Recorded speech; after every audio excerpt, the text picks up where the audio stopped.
Muy buenos días, pues este día miércoles estamos muy felices y agradecidos porque nuestra amiga bióloga Angie Bustamante nos comparte su poderosa charla Salud Intestinal. Angie, cuando quieras compartir imagen, ya estás como coanfitriona. Muchas gracias. Hola, Pame, ¿cómo estás? Buen día. Buenos días.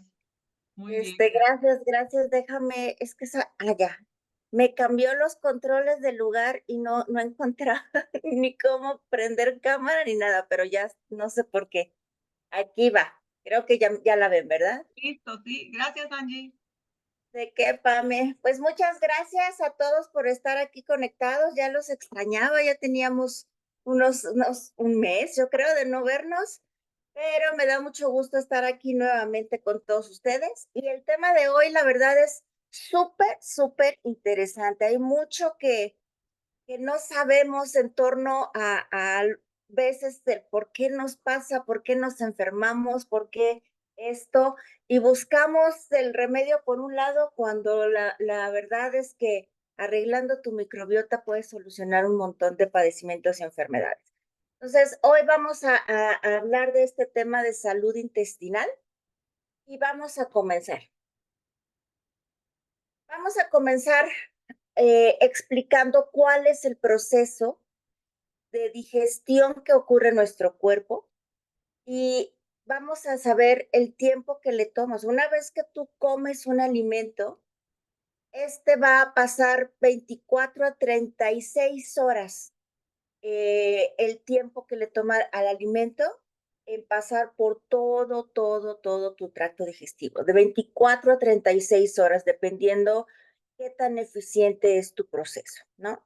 Entonces, cualquier cosa que tú comas, cualquier cosa que te lleves a la boca, va a ser dividido en partes, ¿sí? Y básicamente todo lo que son los carbohidratos, las proteínas, las grasas van a ser pues separados en su mínima expresión y los desechos eliminados en un proceso de 24 a 36 horas más o menos, ¿no? Ahora, hay una gran cantidad de matices en todo este proceso. ¿Por qué?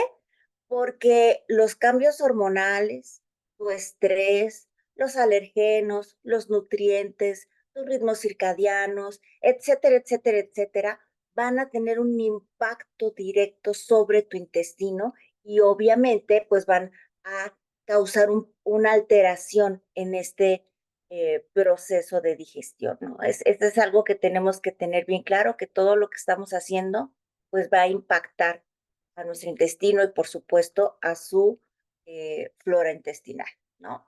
Entonces, si tú vives en un estrés crónico o tienes desequilibrios hormonales o tienes discrepancias en tus ciclos circadianos, pues lo más seguro es que tengas una disrupción entre todas las señales que existen entre el cerebro y el intestino. Entonces, hay que ponerse a trabajar en todo esto. Ahora, vamos a ver, ¿cómo es este proceso? Este proceso inicia en el momento en que tú empiezas a imaginar, a pensar qué vas a comer, después cuando lo ves, lo eliges y hueles todo este alimento, ahí ya tu cerebro está empezando todo este proceso de ya vamos a comer, vamos a iniciar y a desencadenar este proceso de la digestión, ¿no? Todo va a empezar con la masticación. La masticación es el inicio de todo este proceso en el que nuestros dientes van a comenzar a triturar y a romper todo el alimento y van a revolverlo con las enzimas que van a empezar a generarse en nuestra boca, ¿sí? Esta fase de la digestión es en la que se va a empezar a desdoblar o hacer la digestión de los carbohidratos, ¿sí? Aquí tenemos en la saliva la presencia de la amilasa, que es una enzima que es la que se va a encargar de todo este proceso, ¿no? Después, conectando a la boca y al esófago, vamos a tener a la faringe. La faringe tiene el trabajo de dirigir a todos los alimentos con los movimientos peristálticos en su camino hacia abajo, a través del estómago hasta que éste llegue al estómago, ¿no? Entonces, Ya en el estómago,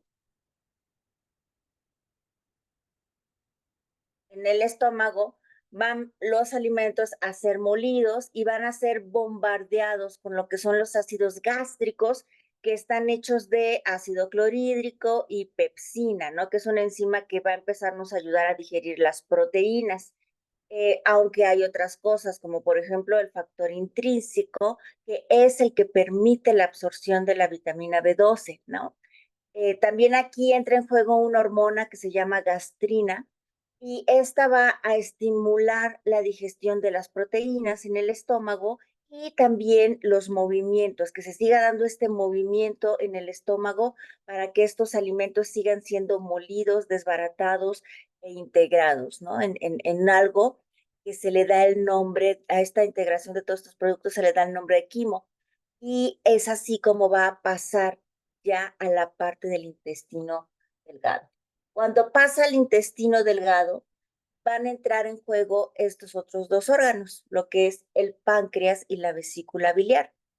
¿Por qué? Porque justo cuando pasan al intestino delgado, estos órganos también van a liberar eh, sus propios jugos, por así decirlo, a este quimo, ¿no? Entonces el páncreas va a enviar sus enzimas pancreáticas, que son ricas en lipasas y tripsinas pancreáticas, y esto va a continuar que se vaya dando la separación de todos y cada uno de los nutrientes que están en nuestro organismo, perdón, en los alimentos que ingerimos, así como el mantener el pH balanceado en nuestra sangre. Esa es la función que va a estar haciendo el páncreas durante todo este proceso de digestión. Aquí también entra en juego una hormona que se llama colecistoquinina, y esta es la que le va a decir a la vesícula biliar que mande la bilis que tiene ahí almacenada, que el hígado le mandó, para que también la vierta en este quimo y se continúe separando en las mínimas expresiones todos los nutrientes contenidos en los alimentos, ¿no? Esta parte de la bilis es la que nos va a ayudar con la digestión de las grasas. Entonces, si te das cuenta, de la boca al intestino ya pasamos los procesos para digerir carbohidratos, proteínas y grasas, aunque no todo queda completamente digerido. Hay veces que hay ciertas proteínas que logran pasar todavía al intestino sin ser desdobladas, pero ahorita más adelante vamos a ver qué va a suceder con esa parte, ¿no? Bien, ahora sí. Tenemos al intestino delgado, más o menos, la cifra va a sonar grande, pero es una cifra importante. Tenemos 200 metros cuadrados de superficie de intestino, ¿no? Y en este se va a llevar a cabo la absorción de nutrientes. La mayoría de esto va a ocurrir en el intestino delgado. Y aunque también seguimos asimilando también algunas otras cosas en lo que es el intestino grueso, ¿no?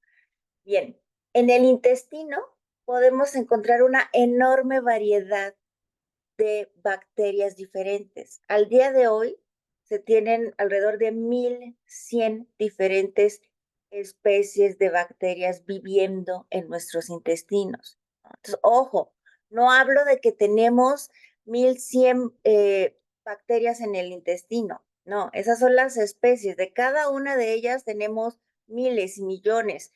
Entonces, si sumamos toda esta flora, pues llegamos a la cantidad de trillones de bacterias en lo que es nuestro sistema digestivo, ¿sí? Todos estos bichos bueno, bacterias y otros bichos, porque no solamente son bacterias, ya las vamos a ver ahorita adelante, ¿no? Todo esto es lo que nosotros denominamos como microbiota. Y esta microbiota se alimenta de cualquier remanente no digerido, ¿no? De los nutrientes no digeridos que pudiéramos tener y los desperdicios, ¿no? De esta microbiota se van a absorber en nuestro intestino antes de que se conviertan en un material de desecho y sean eliminados en las heces. Entonces, nosotros ocupamos lo que para estas bacterias es su material de desecho, ¿no? Entonces, esta microbiota, pues es la responsable de múltiples cosas en nuestro organismo, como cuáles, como la creación de nutrientes, como es el ejemplo de la vitamina K o los ácidos grasos de cadena corta, esos son creados por nuestra microbiota. También estas, tanto vitamina K, ácidos grasos de cadena corta, van a ser absorbidos a lo largo del intestino junto con el agua, ¿no? Otras funciones que tiene la microbiota es modular a nuestro sistema inmunológico y hay una gran variedad de acciones que llevan a cabo. Y las vamos a ver, no todas, son muchísimas y al día de hoy se siguen encontrando más y más funciones en torno a lo que hace la microbiota, ¿no? Bien, ahora, a manera de resumen, por así decirlo, vamos a decir, la microbiota intestinal es un complejo ecosistema compuesto por cientos de especies de microorganismos, la mayoría de ellos son bacterias, pero también hay virus, hay hongos, hay levaduras, hay protozoarios y arqueas, ¿no? Todos estos organismos van a colonizar nuestra mucosa intestinal, ¿no? Unos 100.000 millones de microorganismos están descritos en más de 1.100 especies diferentes, ¿sí? O géneros más bien diferentes. Y este ecosistema, pues básicamente está formado por especies que van a tener efectos que son buenos para nosotros, buenos para nuestra salud, pero también hay microorganismos que pueden comportarse como patógenos. Si estos crecen, van a invadirnos y entonces van a empezar a causarnos enfermedades y van a empezar a causar daño incluso en el entorno en el que viven, en nuestro caso, pues nuestro intestino. ¿Sí? Bien, ahora, ¿cuáles son las funciones de la microbiota? Yo les voy a enfocar las 5 más importantes, porque esto nos da para mucha información, ¿no?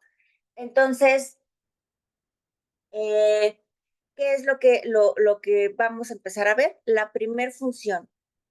Aunque no lo creas, tu metabolismo está sumamente ligado a la microbiota. ¿Por qué? Porque la microbiota tiene la capacidad de degradar sustratos que no son digeribles por nosotros, ¿no? Y de esta manera nos ayudan con la obtención de energía y nutrientes. Nosotros tenemos enzimas que no son capaces de actuar sobre algunos elementos de nuestra dieta, como por ejemplo la celulosa y las pectinas de los vegetales de origen vegetal, ¿no? Tampoco pueden separar lo que se conoce como, perdón, como los glicosinamiglicanos, que es el condroitín y el heparán que se encuentran en la carne, ¿sí? Tampoco pueden separar a veces algunos almidones resistentes, ¿no? Como son algunos hidratos de carbono de cadena larga. Eh, y obviamente, como pues no podemos a través de las enzimas desdoblar todo este material, pues llegan tal cual su estructura al intestino. Entonces, es ahí donde entonces esta microbiota empieza a desdoblar o a deshacer a todas estas pues, moléculas que nuestras enzimas no pueden digerir, ¿no? Entonces, la microbiota pues ayuda en esta parte de metabolizar todas estas pues cadenas de compuestos que pues no podríamos digerir sin la presencia de esta microbiota, ¿no? Entonces, ellos van a generar pues diferentes compuestos a partir de esta metabolización que vamos a utilizar nosotros para nuestro beneficio, como los ácidos grasos de cadena corta, el acetato, el propionato y el butirato, que son elementos o posbióticos que son vitales para nuestro pues buen funcionamiento, ¿no? Entonces, hay incluso algunas bacterias de nuestra microbiota que pueden metabolizar ciertos aminoácidos que se conocen como aminoácidos aromáticos, que son esenciales para nosotros, como es el caso del triptófano. ¿Ustedes han escuchado este nombre? Bueno, se me olvidó el acento, triptófano, ¿no? Este es un aminoácido súper esencial para la producción de lo que es la serotonina y la melatonina. Entonces, a lo mejor si tú tienes temas de depresión o mal sueño, pues a lo mejor es que no estás metabolizando el triptófano y eso tiene que ver más con tu flora intestinal que quizá con alguna otra cuestión que uno esté buscando tratar de resolver de por qué no duermo, por qué no duermo y empiezas a hacer muchas cosas cuando a lo mejor es algo pues tan esencial como el hecho de que pues no se está llevando a cabo esta metabolización, ¿no? De este aminoácido aromático.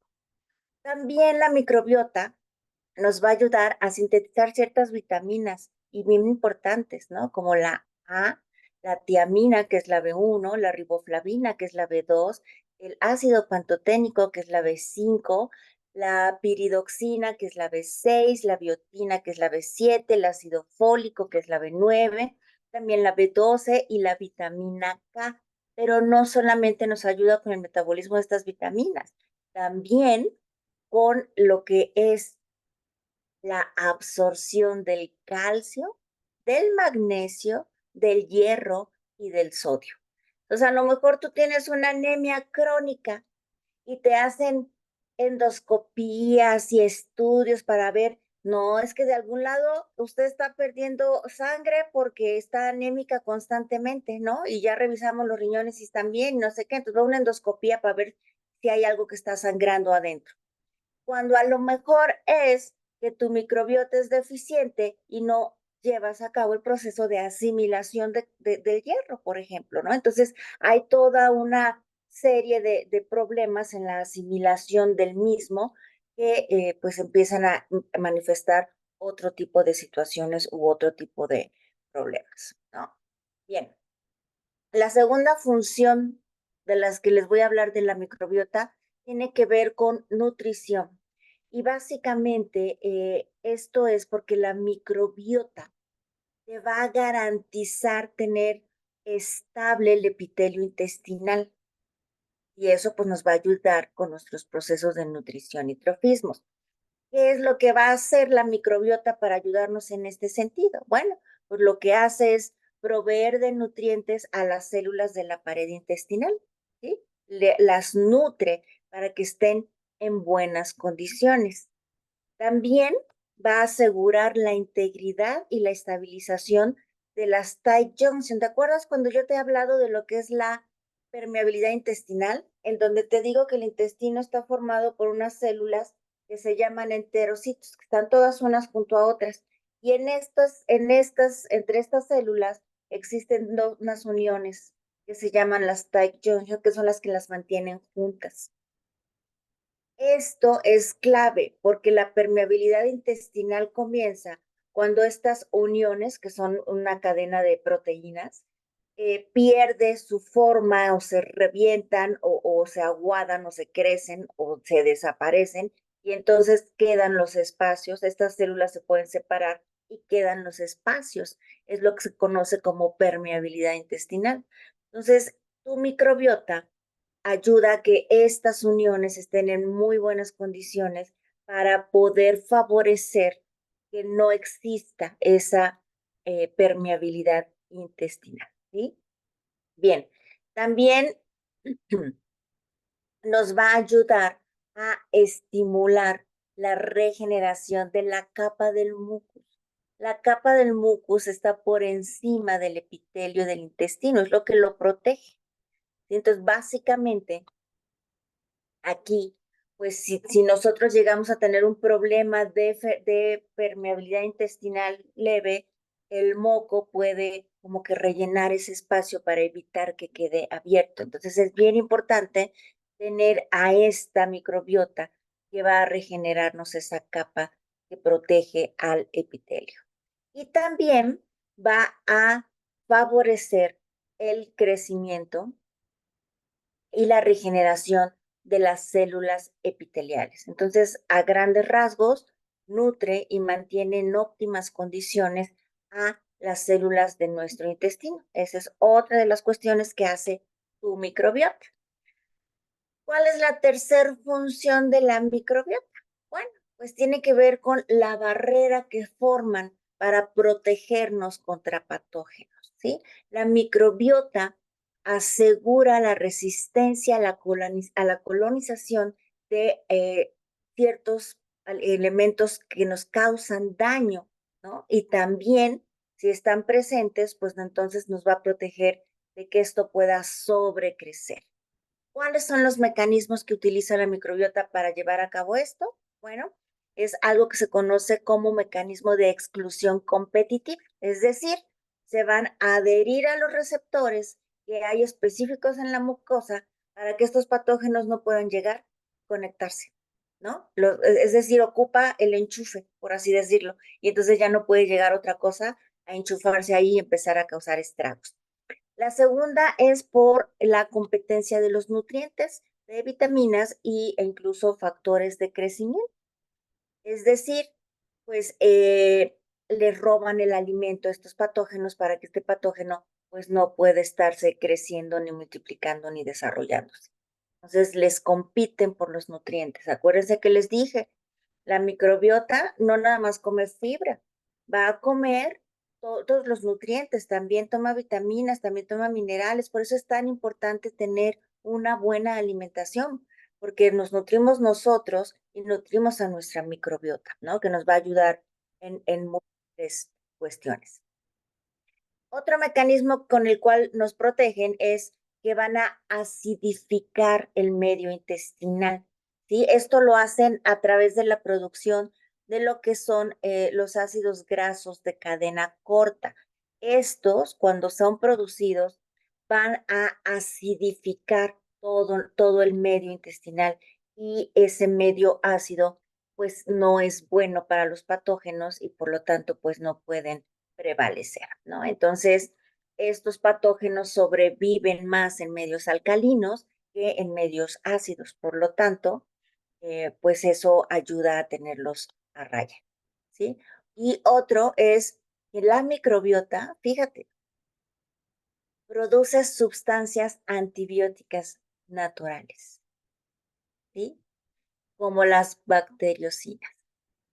Nosotros podemos y tenemos la capacidad de producir nuestros propios antibióticos. ¿Te das cuenta? O sea, terminamos a veces metiéndonos muchos antibióticos y no sabes que tu cuerpo tiene la capacidad de hacerlo.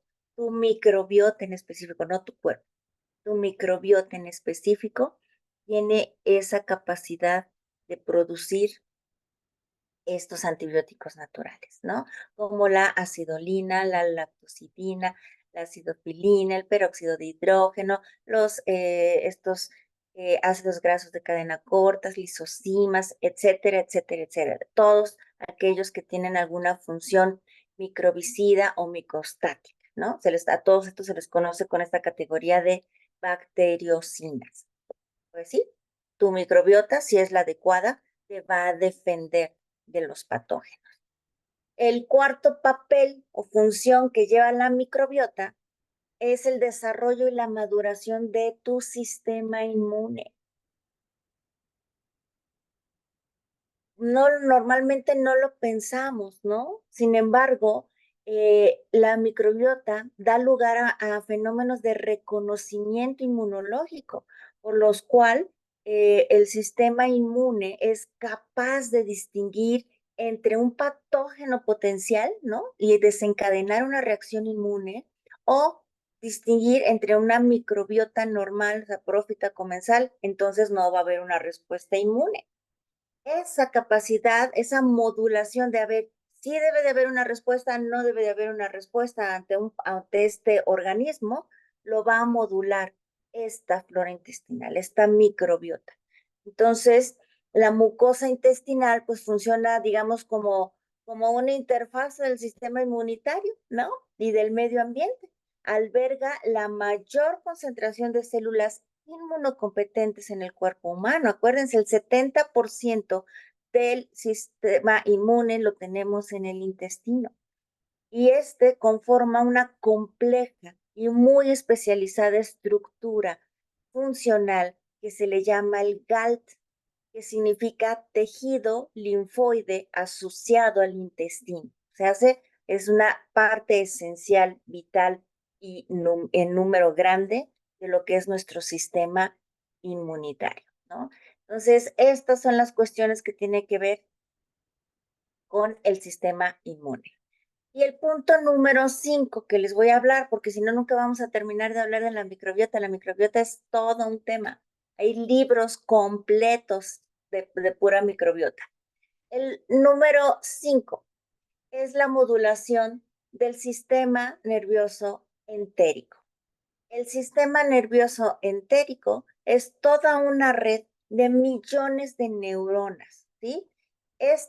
Para que veamos las cantidades, es una milésima parte de las que tiene el encéfalo, pero son tantas como las que tiene nuestra médula espinal. Así de importante es este sistema nervioso entérico.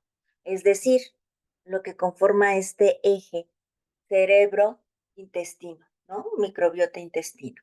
Entonces, ¿qué es lo que hace este sistema nervioso entérico? Pues regula lo que es la motilidad, regula las funciones exócrinas, endocrinas, ¿no? También tiene que ver con la microcirculación del tracto gastrointestinal, es decir, todo nuestro proceso digestivo está regulado por este sistema nervioso entérico, ¿no?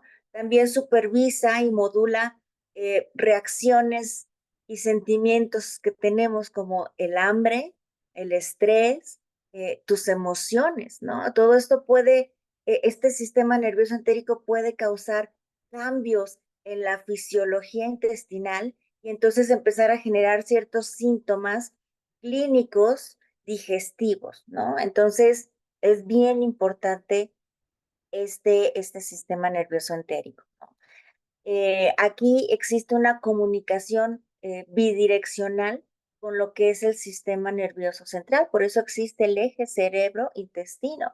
Es una comunicación en ambos sentidos y obviamente pues este sistema nervioso central pues también al igual que perdón, entérico, al igual que el central, trabaja con lo que es el sistema nervioso simpático y parasimpático. Y en este caso, todo se hace a través de lo que es el nervio vago, ¿no? Entonces, hay muchos autores que se refieren al intestino como el segundo cerebro, ¿no? Por todo este tipo de conexiones y neuronas que existen en él.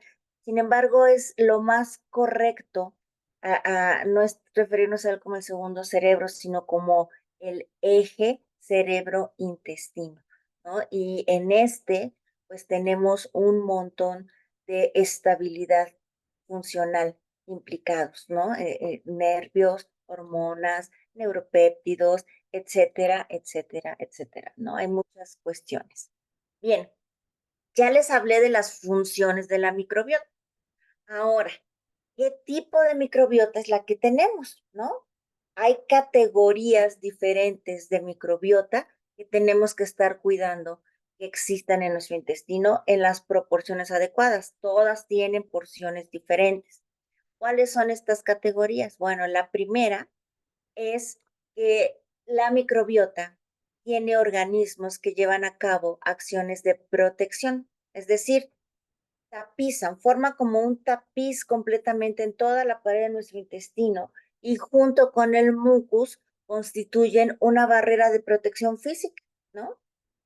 En las que no hay cosas que no, aquí no pasas porque no pasas, somos la barrera, no puedes pasar, es la protección. ¿Qué microorganismos tenemos aquí?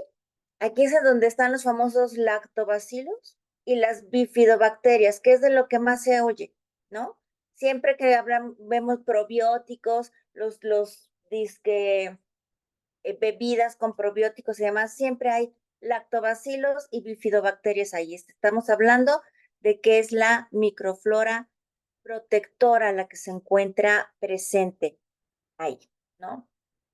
Entonces, ¿cuál es la principal función de estos lactobacilos y bifidobacterias? Pues es resistirse a la colonización de gérmenes patógenos, ¿no? ¿Cómo lo van a hacer?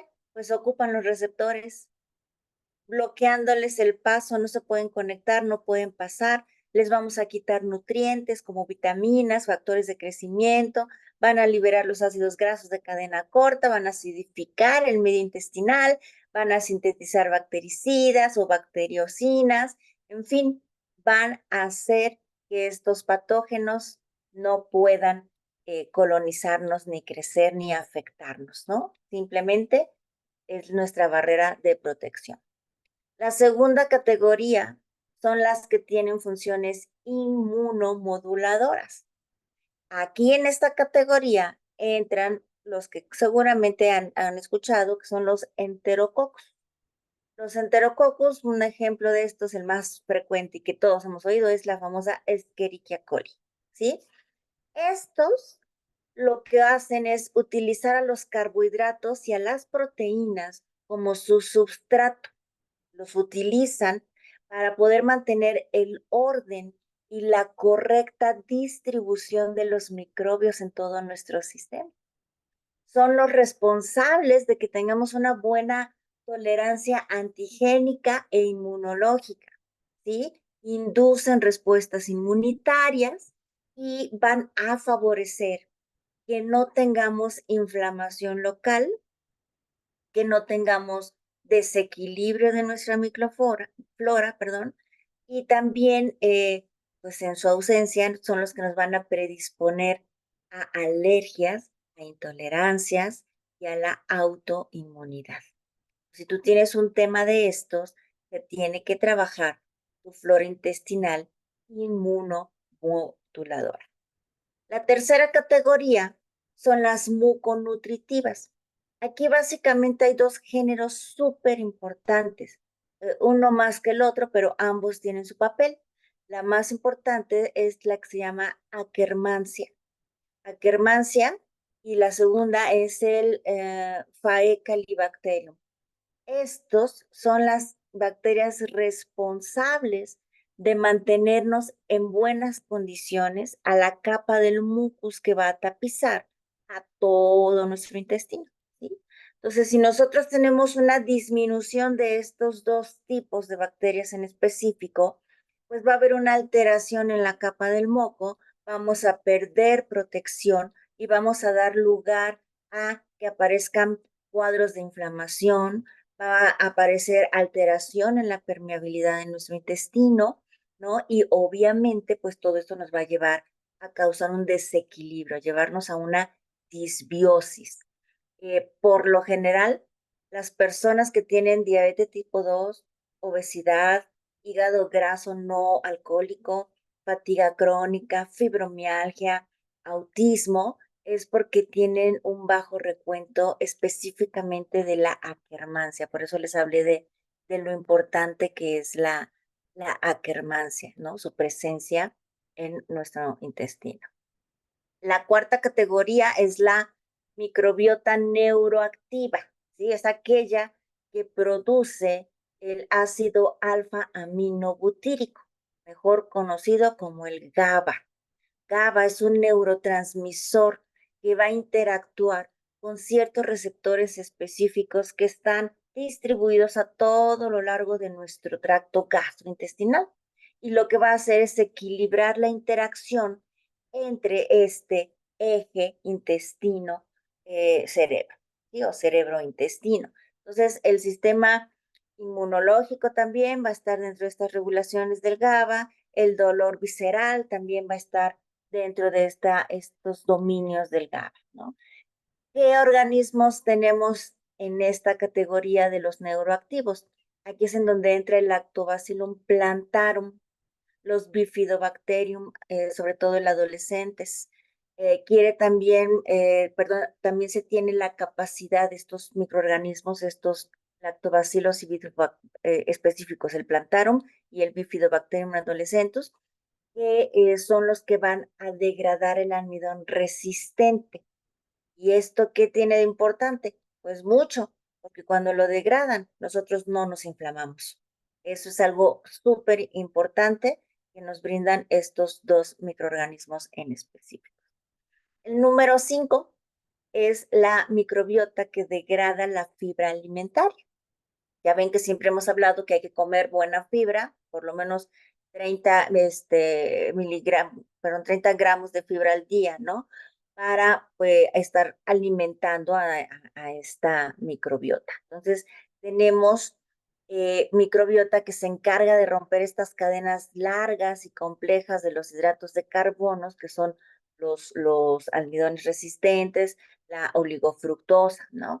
¿Quiénes hacen esto? El Bifidobacterium adolescens, nuevamente, el Ruminococcus bromi, que son bacterias que se van a encargar de estar metabolizando este tipo de partículas resistentes que causarían inflamación si no fueran degradadas, ¿no?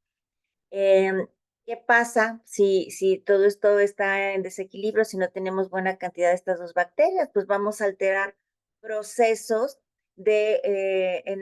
muconutritivos, ¿no? Específicamente le vamos a evitar la chamba alfa E Calibacterium, que es una bacteria muconutritiva. Y entonces cuando afectamos a esta bacteria y que no dejamos que lleve a cabo bien sus procesos, pues vamos a incrementar problemas de permeabilidad intestinal, vamos a incrementar el riesgo de padecer obesidad, de tener problemas del síndrome metabólico, de generar diabetes tipo 2, etcétera, etcétera, etcétera, ¿no? Entonces, es muy importante también, pues, tener bien controlada esta parte.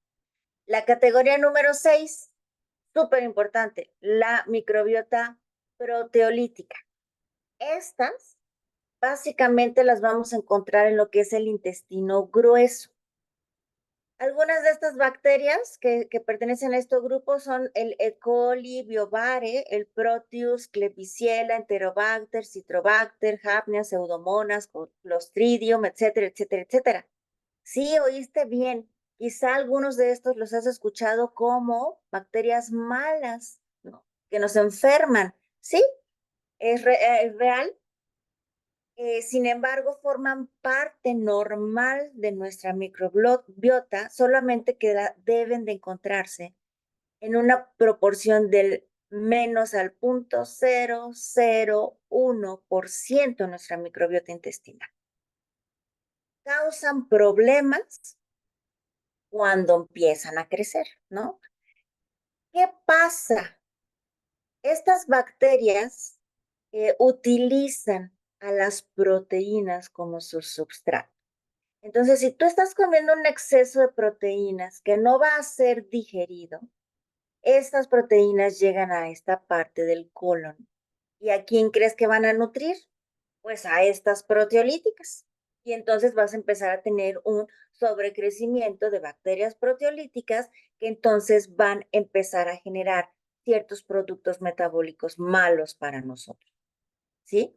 Entonces, normalmente las bacterias protectoras, las inmunomoduladoras y las muconutritivas mantienen a raya a estas proteolíticas.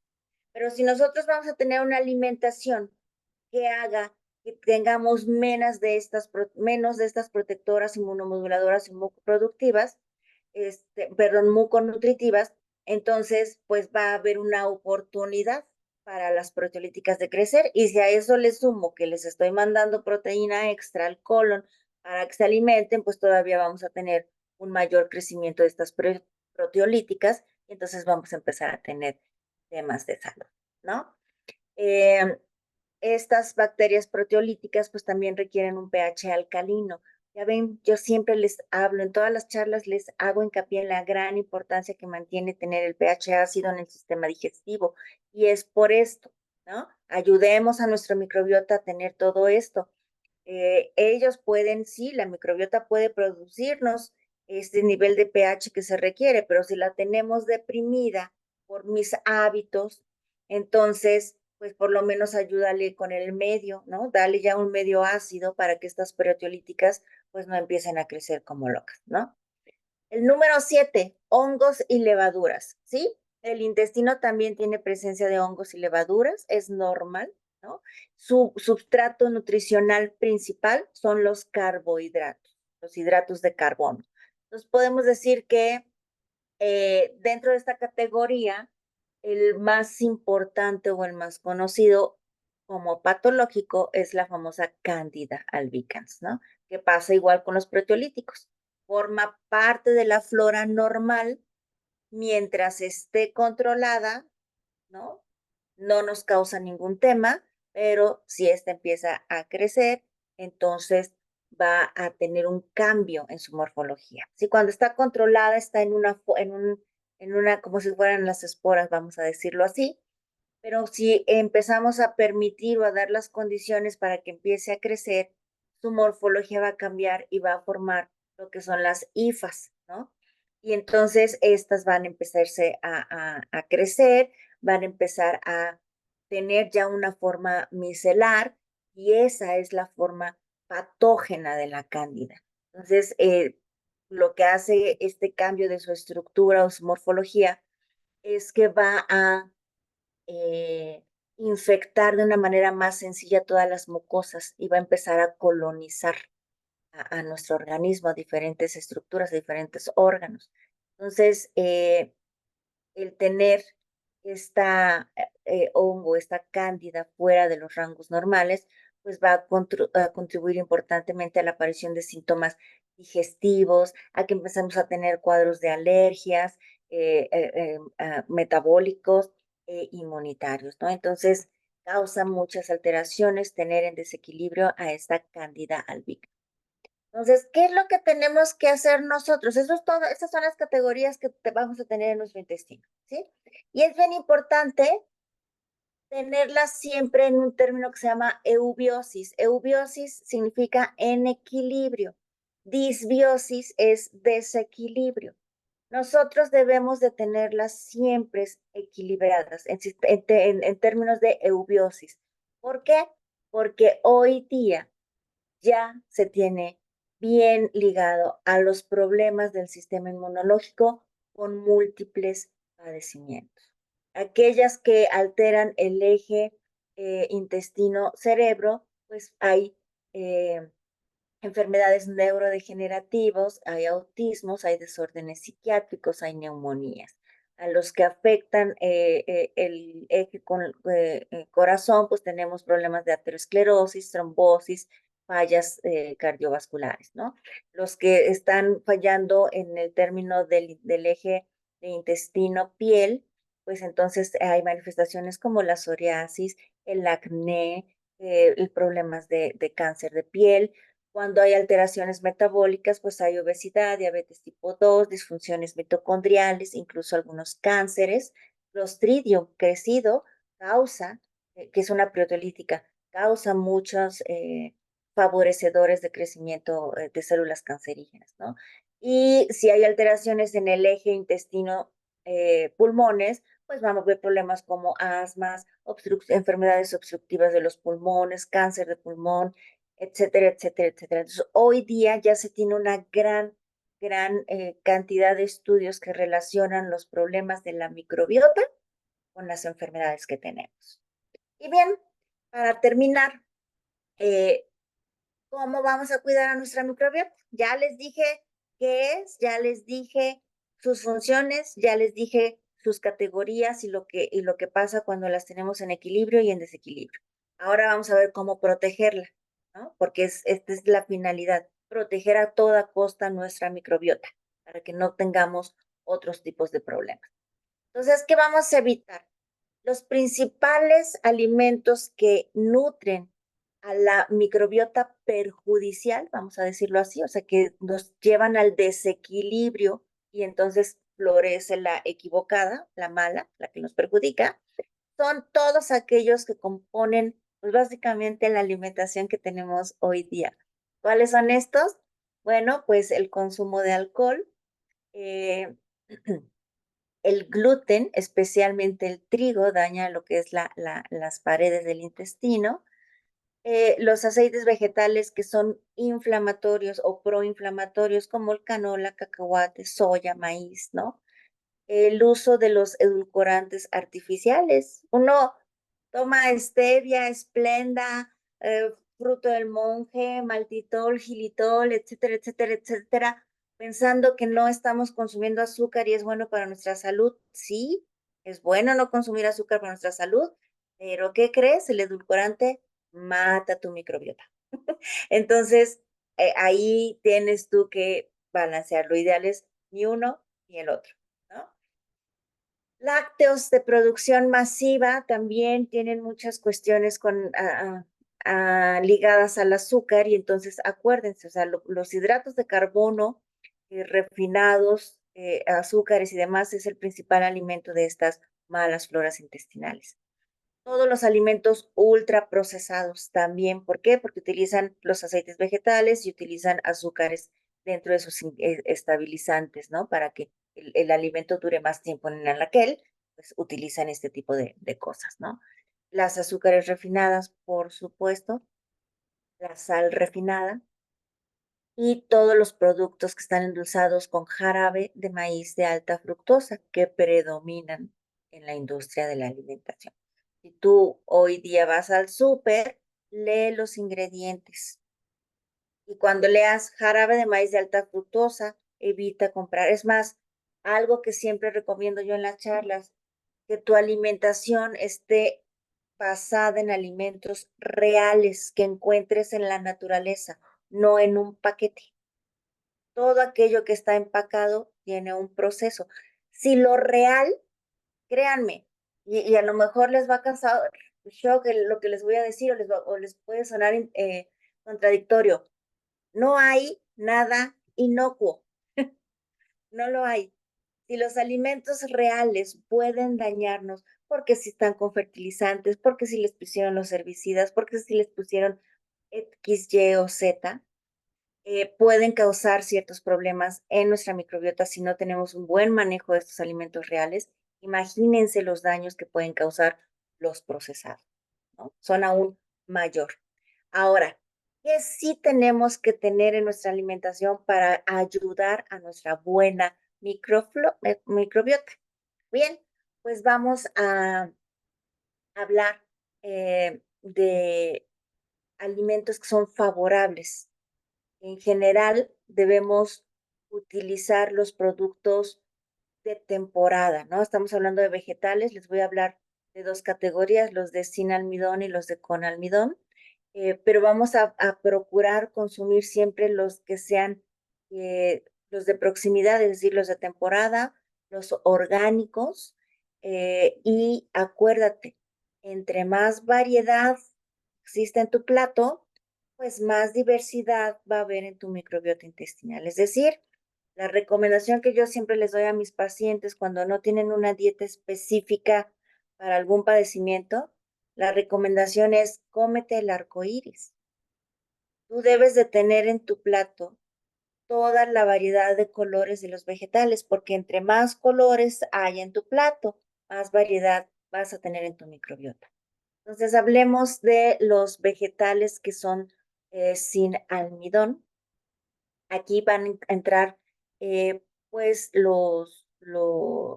las verduras de hoja verde y hortalizas, ¿no? Como las alcachofas, el apio, el brócoli, sus germinados, las calabacitas, la col o repollo, la coliflor, hongos, champiñones. Los hongos y champiñones, los hongos en general, son excelentes para nuestro sistema digestivo. Los pepinos, los pimientos morrón, los rábanos, ¿no? Todos estos vegetales de hoja verde como el kale, las hojas de mostaza, espinacas, acelgas, berros, todo estos son los vegetales que no tienen almidón, ¿no? Los que tienen almidón, en almidón, pues tenemos la remolacha, que es el betabel, las zanahorias, las papas, la calabaza amarilla, el camote, los nabos, la yuca, el plátano macho verde o que esté poco maduro, las legumbres, los cereales, sobre todo el arroz y la avena. ¿Qué pasa con el almidón? El almidón termina convirtiéndose en azúcar en nuestro cuerpo, ¿sí? Pero nosotros podemos convertirlo en almidón resistente tipo 3. Este es muy importante. Este almidón resistente, cuando lo hacemos así, permitimos que esa fibra llegue intacta al intestino grueso. ahí va a ser fermentado en el colon por nuestra microbiota intestinal y va a favorecer el crecimiento y el rendimiento de aquella microbiota que va a producir los ácidos grasos de cadena corta y no los proteolíticos.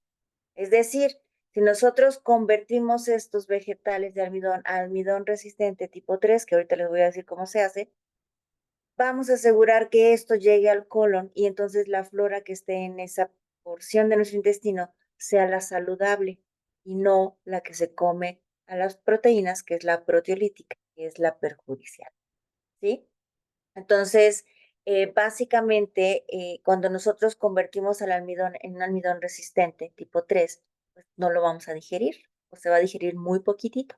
Entonces, le estamos dando completamente esta alimentación a esta microbiota en esta, sobre todo en esta porción del intestino en donde ya casi no llega nada, ¿no? Ya casi todo está digerido.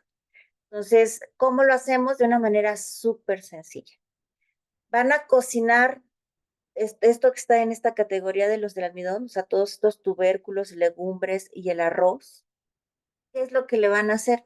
Los van a cocinar normal, como ustedes lo preparan, y ya que esté hecho, lo van a meter al refrigerador y lo van a dejar en el refrigerador 24 horas antes de comérselo. Ya pasadas las 24 horas, ya pueden consumir, ya ese almidón es resistente tipo 3. Lo pueden comer en frío, que sería lo ideal. En el caso de los tubérculos y demás, pues sería lo ideal.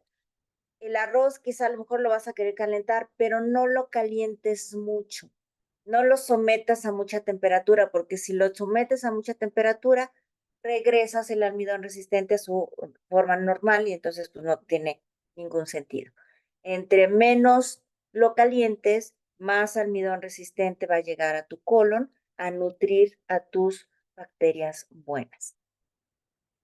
Después, ¿qué más tenemos que incluir? Pues a los alimentos que son ricos en polifenoles. Los polifenoles son sumamente buenos también para nuestra digestión. ¿Cuáles son? Pues todas las especias como el clavo, menta, anís, el anís estrella, el romero, el tomillo, el albahaca, el jengibre, el orégano, la canela, el cacao, los frutos rojos como arándanos, frambuesas, moras, fresas, la uva negra, la grosella negra, las cerezas, ¿no? Los frutos secos naturales o tostados, ¿no? Las nueces, cacahuates y demás, tostados o naturales son también ricos en polifenoles.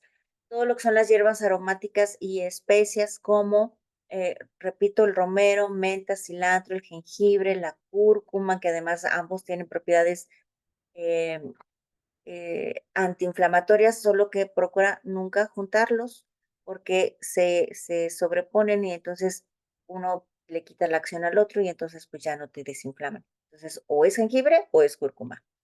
Pimienta, canela, clavo, ¿no? Y por supuesto los fermentados de los que siempre hablamos, como el yogur, el kéfir de agua o los búlgaros de leche. Lo ideal es que los pongas en leche de cabra para no tener caseína, que causa lo mismo que el gluten en el intestino, ¿no? Causa permeabilidad intestinal. La kombucha, el kimchi, ya sea de agua o de leche, el chucrut, el vinagre de sidra de manzana, todos estos fermentados también son muy buenos. Obviamente tienes que alimentarte con las grasas saludables, como la que hay en las aceitunas, los aceites de macadamia, el aceite de oliva extra virgen, el de aguacate y los aguacates, ¿no? O sea, naturales son aceite, el de coco. El coco puede ser tanto el aceite de coco como el comerte el coco tal cual, ¿no? El ghee no es otra cosa más que mantequilla clarificada. Dentro de las proteínas, pues entre las proteínas vegetales, pues obviamente todo lo que son almendras, las semillas de chía, de linaza, de las nueces de Castilla, las de macadamia, el aceite de oliva virgen o extra virgen, el aguacate. Dentro de las proteínas animales, tenemos pues carne de res. Obviamente siempre pues, pensemos en que sea de libre pastoreo, libre de hormonas y de antibióticos y cosas así. Pescado azul, pequeño como sardinas, boquerones, caballas, jureles, areque, ¿no? Entre más grande es el pescado, más contaminantes puede tener, más metales pesados. Entonces hay que consumir los pequeñitos, los huevos orgánicos también, ¿no? Si vas a consumir pollo está bien, pero que sea un pollo orgánico, libre de antibióticos y libre de hormonas. Entonces, sí, hasta aquí la presentación del día de hoy. Vamos a dar 5 minutitos para preguntas porque Pame sabe que tengo un compromiso. Y también aprovecho y les dejo en pantalla que cambié el número de teléfono. Ya no estoy en el teléfono anterior. Les pongo ya estoy generando una marca que se llama For Your Benefit.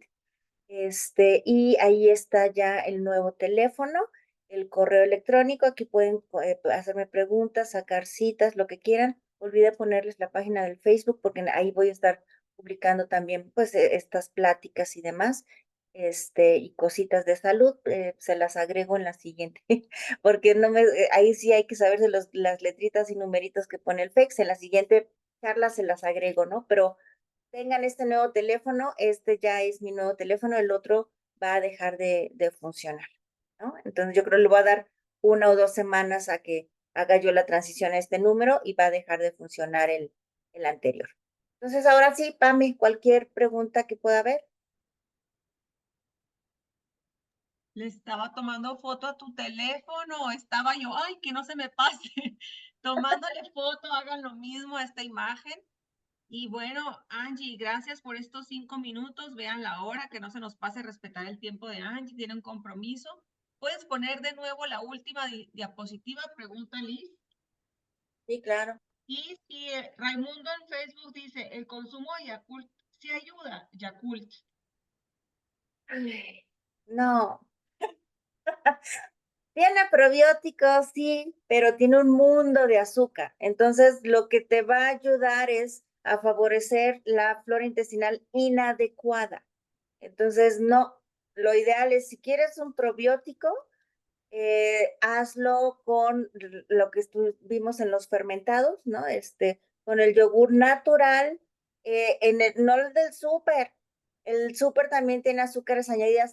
Yo he visto solo 2 marcas que no tienen azúcares, entonces, pero son costosos, entonces igual y te sale mejor hacerlo tú en tu casa. Es bien fácil. Esta marca se llama Chobani, y el que es perfecto, el que es ideal, es la versión del yogur griego natural. Tiene nada, nada, nada de azúcar y tiene diferentes, creo que son como 6 o 7 tipos de cepas diferentes de bacilos vivos que te provee. Y con ese puedes hacer el tuyo. O sea, cómpralo a lo mejor una vez, te lo empiezas a comer, separas una taza y después metes consíguete estas ollas, por ejemplo, la Instant Pot, que es la que yo uso. Pongo yo 3 litros de leche de coco orgánica para que tampoco tenga azúcares ni cosas. La que mejor he encontrado es la Calagua orgánica, porque la normal sí tiene un montón de azúcar, la orgánica no.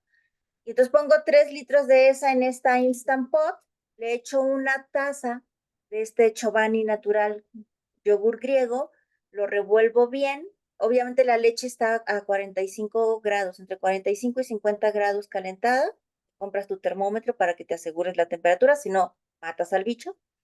Y ya lo pones en la olla, le pones el yogur, lo revuelves bien, tapas tu olla y le aprietas el botón maravilloso que dice yogur y entonces te lo va a incubar en esa temperatura 8 horas y a las 8 horas, yo normalmente como me gusta que esté espesito, se lo dejo 10 horas, a veces 12, y ya tienes 3 litros de yogur, ¿no? Y así lo puedes ir haciendo, nunca, nunca te lo acabes y vuelves a hacerlo y así lo continúas. Es la mejor manera de conseguir esos vacilos. Y si le agregas una cápsula de nuestro probiótico, también queda bien bueno. Haces el Excelente. Chobani y le agregas 1 o 2, según qué tan espeso lo quieras, 1 o 2 cápsulas, los dejas de 8 a 12 horas en incubación a 45 grados más o menos y vas a tener un yogur súper delicioso. Y eso es mucho, mucho, mucho mejor que el estar comprando el Yakult. O pues el probiótico, cómprate los probióticos. Al principio, las primeras veces, cómprate uno que tenga no menos de 5 variedades de probióticos. Hay unos que tienen muchos, hay quien tienen 10, 12, entonces búscatelos Y ya después de unos 3 meses de ese, mantente con el que nosotros tenemos en Oriflame, el Lactobacillus plantarum, ayuda a mantener la buena flora intestinal. Entonces, primero inocúlala y luego manténla. Perfecto. ¿Va a quedar grabado? Sí, queda grabado en Facebook, Pamela Ibarra, y en el YouTube igual también Pamela Ibarra. Terminando la subo. Y ya nomás nos queda tiempo para una pregunta más. Este joven que preguntó por el Yakult ya hizo otra, pero pues por el tiempo le voy a dar chance a alguien más. Igual mm, pongo al ratito No, que el las teléfono. dejen escritas en el Face, Pame, Ajá, y en la sí. tarde me meto y las contesto. Ah, súper amable. Entonces voy a hacer la pregunta de aquí del Zoom. Para el tiempo que nos queda, la pregunta del Zoom es, ¿la combinación de jengibre y cúrcuma pimienta separado, por qué? Porque uno inhabilita al otro, entonces si los buscas por las propiedades antiinflamatorias, pues las pierdes. Entonces tienen que ser independientes, no las tienes que juntar. Ok, O en un alimento, o haces, no sé, el arroz con cúrcuma, ujú. o demás, no hagas un té de cúrcuma, jengibre, porque creo que ya hasta los venden así. No, normalmente tienen que ir separados, juntos, se contraponen y no estoy segura si incluso tengan alguna efecto no tan beneficioso en combinación. Entonces, mejor esos separados. Muy bien. Pues ya es hora, Angie, me gustaría leerte otras, pero en la tarde, amigos de Facebook, ya dijo Angie, va con la pregunta de cada uno de ustedes y alguien que haya preguntado por Zoom, vaya a hacer la pregunta por Facebook y así Angie podrá leerlos, ¿verdad? Angie, Es muchas gracias. Pues cuando ahora sí tu agenda te lo permita, felicidades por estar arrancando tu marca. Cuando tu Gracias. agenda te lo permita, tú nos dirás. Ahora sí que esperamos siempre con muchas ganas tu charla. Ahorita esperamos un mes, pero valió toda la pena. ¿A poco no? Toda la pena valió. Tú nos dirás el tema y cuándo.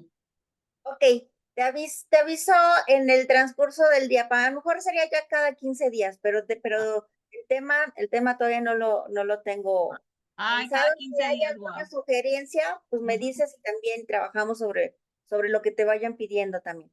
También pónganlo en el Facebook para que las lea Angie, los lea Angie, ¿verdad? Si temas que quieran sugerir. Ahí en el chat que en la tarde va a contestar. Igual, muchas gracias, Angie. En 15 días nos vemos entonces.